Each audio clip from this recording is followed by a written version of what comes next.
Assalamualaikum warahmatullahi wabarakatuh. Waalaikumsalam warahmatullahi wabarakatuh. Perkenalkan, nama saya Husnul Barok, CGP Angkatan 11 dari Kabupaten Cirebon. Hari ini saya akan mewawancarai Ustadz Hubeb, guru mata pelajaran apa Ustadz? IPS Ustadz. Guru mata pelajaran IPS. Ya. Nah, ini adalah kegiatan dari coaching ya, tugas dari modul 2.3. Jadi saya akan melakukan coaching, supervisi di kelas. Nanti ada beberapa hal yang akan saya tanyakan kepada Ustadz Hubeb ya, Ustadz Hubeb. Baik. Silakan Ustadz Hubeb, kira-kira mau perkenalan dulu atau bagaimana Ustadz? Boleh saya perkenalkan dulu. Sebelumnya, perkenalkan nama saya Hubeb Ishab, selaku guru pengampu mata pelajaran IPS di SMP Islam Qurani Al-Bahjah Cirebon. Baik Ustadz Hubeb, saya lanjut. Kira-kira Ustadz Hubeb akan mempersiapkan materi tentang apa ketika nanti di coaching atau di supervisi oleh saya? Oke, untuk babnya, karena kita sudah memasuki bab yang kedua, yaitu pembahasan tentang keberadaan muka bumi di Indonesia. Subbab materinya yaitu tentang perdagangan antar pulau dan juga antar daerah. Tentunya itu sesuai dengan pembelajaran yang akan dilaksanakan pada semester sekarang. Kira-kira nih, Ustadz Hubeb, tujuan dari pembelajaran tersebut tuh apa tujuannya? Oke, berkaitan dengan tujuan, yang pertama, ya nomor satu ya, tentunya itu siswa akan melihat ya video berkaitan dengan perdagangan, tentunya perdagangan tentang atau perdagangan antar daerah atau antar pulau. Yang kedua, berkaitan dengan siswa akan mendeskripsikan hasil video tersebut untuk melihat permasalahan yang ada di dalam video tersebut. Dan yang ketiga, nanti siswa akan mempresentasikan hasil dari permasalahan yang didapatkan dalam video tersebut. Seperti itu. Oh baik, berarti itu tetap kalau saya perhatikan itu ada pembelajaran berdiferensiasi ya Ustadz Hubeb ya? Ya. Ada menyiapkan materi, menyiapkan konsep dan lain sebagainya. Ya. Baik, kita lanjut ke pertanyaan yang ketiga. Kira-kira Ustadz Hubeb akan memakai strategi apa ketika pembelajaran IPS tersebut? Tentunya saya juga akan melakukan pembelajaran yang berpusat pada siswa ya tentunya, karena bukan berarti mengikuti adanya pembelajaran itu harus dikemas dengan menarik, sehingga siswa juga itu akan tertarik ya dengan apa yang disampaikan oleh gurunya. Yang pertama paling itu saya menerapkan untuk pembelajaran berorientasi pada siswa, dan yang kedua saya akan menggunakan model pembelajaran problem based learning. Seperti itu strateginya.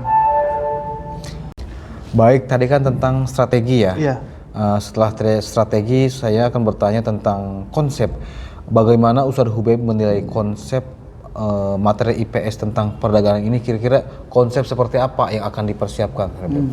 Tentunya sebelum siswa dihadapkan dengan pemecahan masalah, saya juga tentunya untuk memberikan informasi terlebih dahulu berkaitan dengan konsep. Yang pertama adalah konsep yang didapat oleh siswa itu, pertama berkaitan dengan pengertian perdagangan. Apa sih yang dimaksud dengan perdagangan? Yang kedua nanti berkaitan dengan faktor penyebab. Kira-kira apa sih faktor penyebabnya terjadinya perdagangan itu, sehingga masyarakat Indonesia itu sangat sangat berkembang ya perdagangan antar daerah, bahkan sudah masuk kepada perdagangan antar negara. Nah, yang ketiga itu akan siswa akan mendapatkan manfaat dari materi tersebut. Adanya manfaat perdagangan itu seperti apa? Bukan hanya memiliki perbedaan geografi saja, tapi juga ada manfaat yang didapat oleh siswa ketika mempelajari materi tersebut. Seperti itu. Oh, luar biasa, menarik banget ya. Terakhir Ustadz Hubeb, kira-kira hal apa yang menjadi kekhawatiran Ustadz Hubeb ketika mengajar IPS di kelas itu, khususnya untuk materi perdagangan ini? Oke ya, mungkin kekhawatiran yang pertama itu berkaitan dengan kerja kelompok ya. Kerja kelompoknya saya perhatikan bahwa ketika saya melaksanakan pembelajaran kelompok itu kadang ada siswa yang tidak terlibat ya. Tentunya mereka lebih kepada mencari literasi lain gitu. Ketika kelompok itu misalnya di buku paket kan ada beberapa materi ya, yang mereka kadang membaca buku yang lain, tidak membaca tentang konsep yang akan dipelajari gitu loh. Sehingga saya mengkhawatirkan ketika kerja kelompok itu tidak efektif. Nah, seperti itu permasalahannya. Oke. Tapi saya yakin Ustadz Hubeb itu bisa membantu siswa ya. Kekhawatiran itu akan terhilangkan ya dengan kemampuan Ustadz Hubeb yang ada mungkin ya dengan baik. Mungkin ada beberapa hal yang saya sarankan kepada Ustadz Hubeb untuk nanti menjawab kekhawatirannya. Mungkin yang pertama, gunakan berbagai media pembelajaran yang mungkin yang semenarik mungkin Ustadz Hubeb nanti. Insya Allah khawatiran yang tadi disebutkan perlahan atau satu persatu hilang. Mungkin yang kedua, memberikan kesempatan kepada seluruh siswa ya untuk belajar secara aktif. Mungkin ada saatnya berkelompok, ada saatnya juga mungkin ada yang mandiri-mandiri biar secara aktifnya itu menyeluruh, mungkin begitu. Yang terakhir mungkin lakukan penilaian secara formatif dan sumatif, begitu mungkin. Ya. Gimana kira-kira? Terima kasih atas sarannya. Itu juga masih belum terpikirkan ya oleh saya.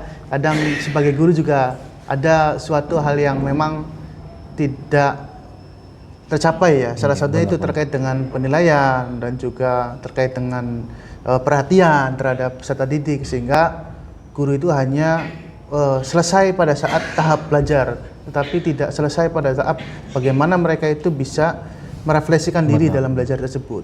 Nah, seperti itu. Oke. Syukron kasih, terima kasih banyak Ustadz Hubeb. Sampai jumpa di kelas ketika pelaksanaan observasi. Ya, mungkin itu saja. Assalamualaikum warahmatullahi wabarakatuh. Waalaikumsalam warahmatullahi wabarakatuh. Ada pertanyaan? Ada pertanyaan? Kelompok 1 dulu, ada pertanyaan? Ya. Kelompok 2, ada pertanyaan tidak? Kelompok 3? Oke, berarti Ustaz pastikan antum sudah memahami. Sekarang kita akan ada namanya kuis. Ya, kuisnya itu berkaitan dengan materi yang tadi dijelaskan. Ya. Nah, nanti yang mendapatkan bola panas ini, ya, ini sebut saja ini namanya tongkat, bukan tongkat ya, bola jering, ya, bola jering. Siapa yang nanti mendapatkan ini, itu akan menjawab pertanyaan dari Ustaz. Ya, akan ada pertanyaan. Oke, siap? Nanti urut ya, nanti berurutan.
sedikit apa namanya? Bahasa rendah ya, jangan tahun. Dari apa dari apa dulu? Ulang lagi pertanyaannya, 1, 2, 3. Tahun pertama penduduk paling rendah di Indonesia. Ulang, terus dulu.